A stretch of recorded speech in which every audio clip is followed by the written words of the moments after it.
In an unbelievable turn of events, Massachusetts Air National Guardsman Jack Teixeira was arrested at his mother's house on April 13th. He's been accused of leaking a significant amount of sensitive U.S. intelligence documents, which is considered the largest national security breach in at least the past 10 years. This is certainly a surprising and alarming development. It all went down in North Dighton, Massachusetts, just around 20 miles east of Providence, Rhode Island. Law enforcement officers were all over the place after they found out that Teixeira had been involved in leaking sensitive U.S. intelligence documents on a Discord channel named Thug Shaker Central. This is where those classified files first appeared earlier this year. There's a news helicopter footage where Teixeira, wearing red basketball shorts and a gray t-shirt, was giving himself up to these FBI agents in camouflage.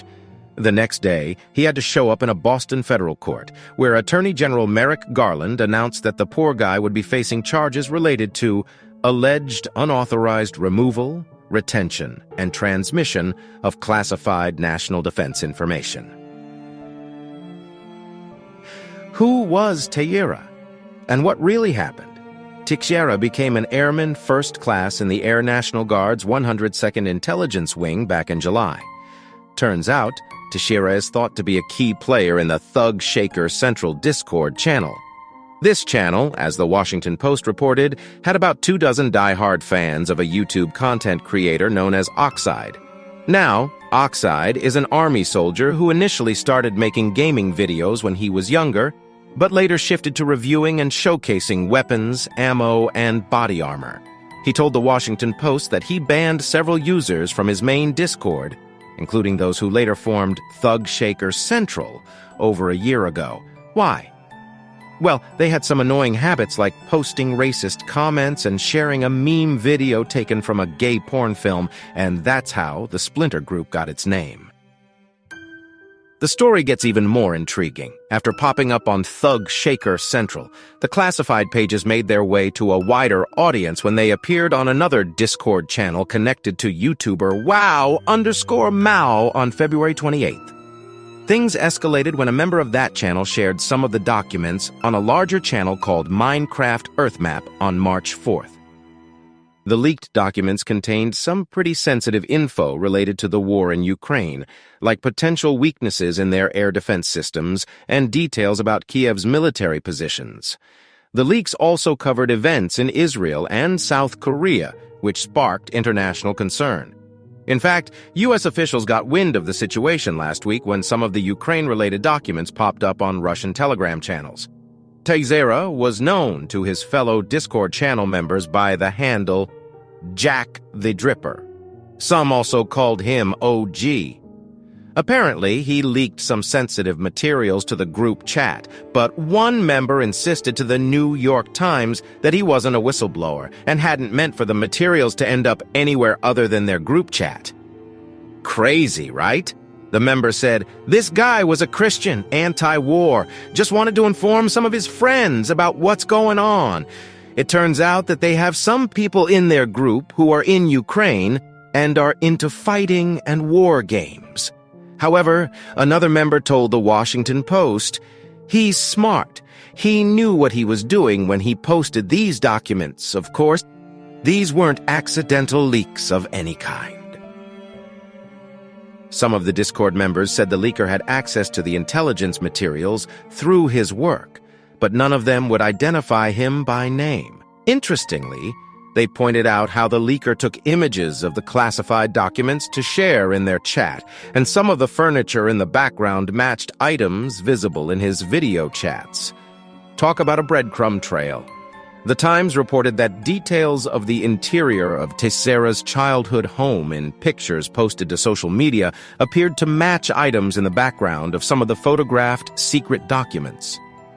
The images of the classified documents reviewed by the Post indicated they were copies of briefing slides that had been photographed on a desk or table before being shared online. In at least 2 photographs, a brochure with apparent information about a rifle scope can be seen in the background. What charges is Teixeira likely to face now? The Justice Department refrained from revealing the charges that Teixeira would face. but it is anticipated that he may face criminal charges related to willfully retaining and transmitting national defense information. Brandon Van Grack, a former national security prosecutor for the Justice Department, who is now with the law firm Morrison Foerster, suggested that Teixeira could face up to 10 years of imprisonment, even if he didn't intend to cause harm. Van Grack explained that the potential charges were severe due to the damaging nature of the leaks. In a statement, Defense Secretary Lloyd Austin mentioned that a Pentagon task force had been working tirelessly to assess and mitigate any potential damage. A spokesperson for the U.S. Attorney's Office in Boston announced that Teixeira was scheduled to appear in court on Friday. A police roadblock near Teixeira's residence prevented neighbors from accessing their homes. Dick Treacy, one of the neighbors, reported seeing officers arriving as he was leaving for a shopping trip in the early afternoon.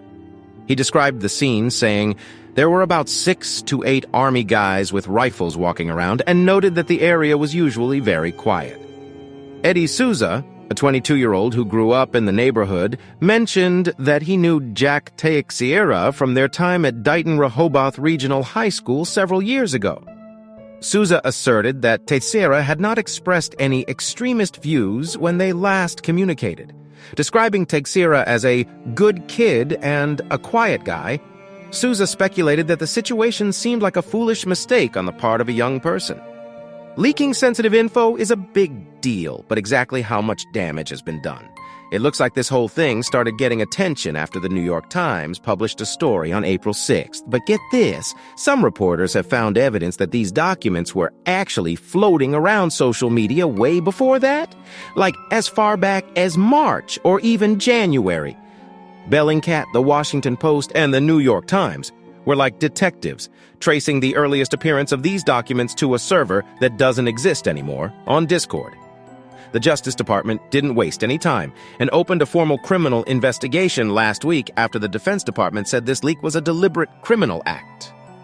Reuters got their hands on more than 50 of these documents, which were labeled secret and top secret.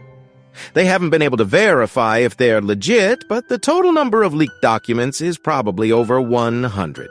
Now, some countries are throwing shade at the leaked documents, like Britain, which said there's a serious level of inaccuracy in the info. The leaks have spilled the beans on some of our allies, too, like Israel, South Korea, and Turkey. But you know what's wild? U.S. officials actually think most of the materials are the real deal. However, it looks like some might have been messed with to make it seem like Ukrainian battlefield casualties in the war with Russia were higher than they actually were, and Russian forces' numbers were lower. So, yeah, this whole situation is a big deal, and it's got everyone talking. It's crazy how these documents just popped up out of nowhere, and now they're causing all this drama. It's definitely something to keep an eye on. Or what do you think? Or what do you...